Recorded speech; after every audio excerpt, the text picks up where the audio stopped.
આજના સમયમાં મોટા ભાગના યુવાનો અન્ય સાથે વાતચીત કરે છે, વર્તન કરે છે, એમાં ક્યાંક સન્માનની ભૂમિકા દેખાતી નથી. અન્ય વ્યક્તિને અહંકારની રીતે જ વાત કરે છે, પોતે મોટો છે, બીજાને અપમાનિત કરે છે, બીજાની ભૂલો જ શોધે છે, પોતાની ભૂલો શોધવાનો પ્રયત્ન જ કરતો નથી. અને આવી વ્યક્તિઓને માર્ગદર્શન આપવા માટે મારે એક વાર્તા કહેવી છે. આજની વાર્તા સન્માન આપો અને સન્માન મેળવો.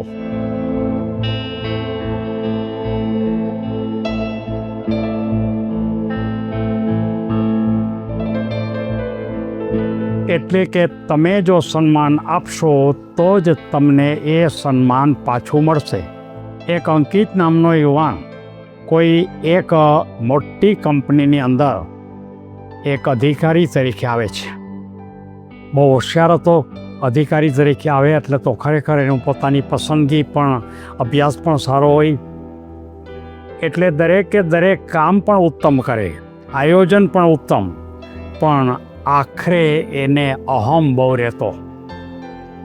બીજા કોઈ પણ અધિકારી કરતાં પોતે બહુ હોશિયાર છે અને પોતે જ આવું સારું કરી શકે અને પોતાની નીચેની જે ટીમ છે એ ટીમને પણ ક્યારેય ગણતરીમાં ન લે.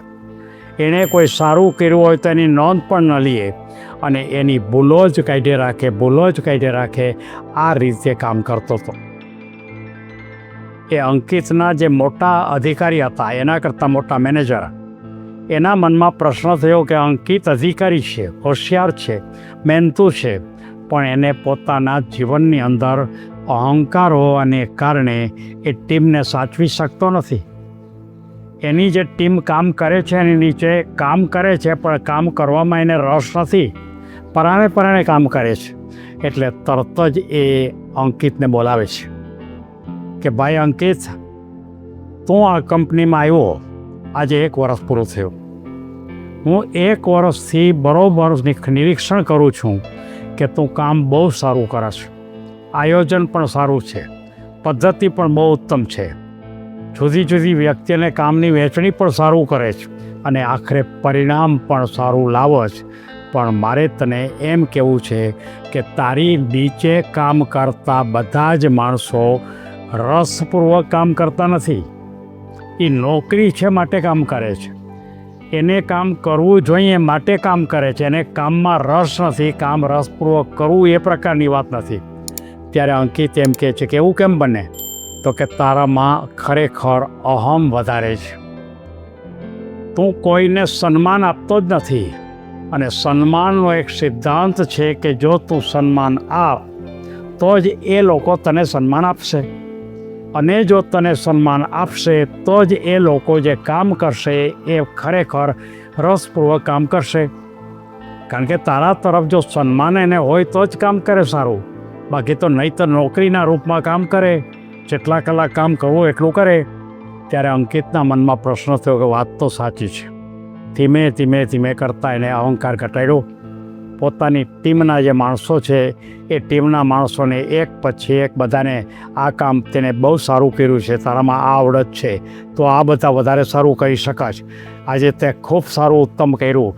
આને જેને આપણે એમ કહી શકાય કે એને સન્માન આપવાની શરૂઆત કરી. અને જેવી સન્માન આપવાની શરૂઆત કરી એટલે બાકીના જે બધા જ હતા એ પણ એને સામે સન્માન આપતા થઈ ગયા. પહેલાં તો એનાથી જુદા પડી ગયા હતા, એની યારે બોલતા જ નહોતા, વાત જ નહોતા કરતા, જે કામ કરે એ કામ કરી નાખતા. પણ ત્યાર પછી આ પરિસ્થિતિને કારણે એ પોતાના અંકિત સરનું પણ સન્માન કરતા થઈ ગયા અને જીવનની અંદર આ જે અંકિત સર છે એને સાચો મનોવિજ્ઞાનનો પાઠ એના પોતાના મેનેજર દ્વારા એને મળ્યો અને એને કારણે એની પોતાની સફળતાની ઊંચાઈ પણ હતી એના કરતાં 3 ગણી ઊંચાઈ થઈ ગઈ. કંપનીને પણ ફાયદો થયો અને આ જે કામ કરતા હતા માણસો છે એ પણ શાંતિથી કામ કરવા માટેનું એને રસ પડ્યો. જીવનની અંદર હંમેશા એક યાદ રાખો કે જો તમે સન્માન આપશો તો જ સામું સન્માન મળશે. કારણ કે સન્માન છે ને એક અરીસો છે. સન્માન છે ને પ્રતિબિંબ છે, એટલે કે તમે જેવો આપવું એવું જ મળશે. સન્માનને માગવાથી નથી મળતું, પણ આપવાથી મળે છે. તમે સન્માન માગશો તો કોઈ નહીં આપે, પણ તમે જો આપો તો એ તમને સામે આપશે. જે વર્તન આપણે આપી છીએ એ જ વર્તન આપણને પાછું એના તરફથી મળે છે.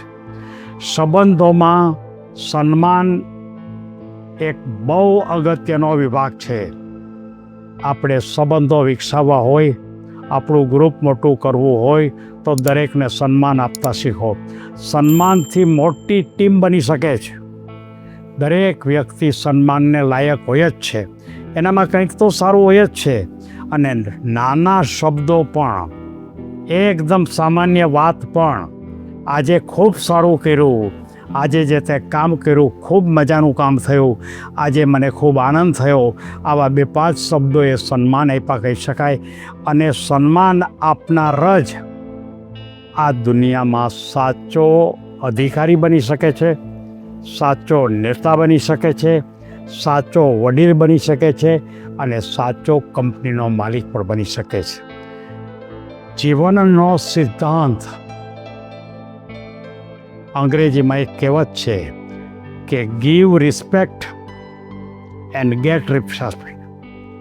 Give respect and gate respect એટલે કે તમે સન્માન આપો અને સન્માન પ્રાપ્ત કરો.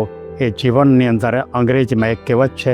આપણે સૌ જાણીએ એવી લાગણી સાથે સૌને ધન્યવાદ.